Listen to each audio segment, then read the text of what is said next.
Valsad T shirt અને ટ્રેકમાં આપણે બે નવા આર્ટિકલ એડ કર્યા છે. કોલર ટી શર્ટ ફૂલ સ્લીવ્સમાં વિથ જીપ રહેવાની છે અને બેગી ફિટમાં જે લોકોના ટ્રેકમાં પેટર્ન વાળાને સોબર પીસ જોતા હતા એ લોકો માટે પણ નવી આઈટમ એડ કરી છે. એમથી લઈને ડબલ એક્સેલની સાઇઝ છે. ટી શર્ટમાં પહેલા તમને કલર બતાવી દઉં.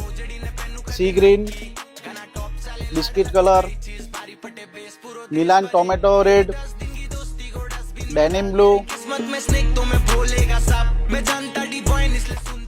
લાઇટ ગ્રે અને એક આ મેં વિયર કર્યો છે એ સેમ પીસ. આ બધી આઈટમ તમને 1000 ની 3 મળી જવાની છે.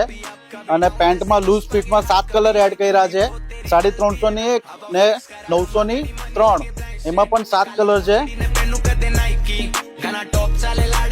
બિસ્કિટ કલર છે, એમાં ગ્રીન કલર છે, એક બ્લેક મેં વિયર કર્યો છે, નેવી બ્લુ કલર છે, બ્રાઉન કલર છે. આ બધા જ તમારે 900 ના 3 મળી જવાના છે. અને ટી શર્ટ તમારે મળી જવાની છે 1000 ની 3 collar full sleeves with jeep.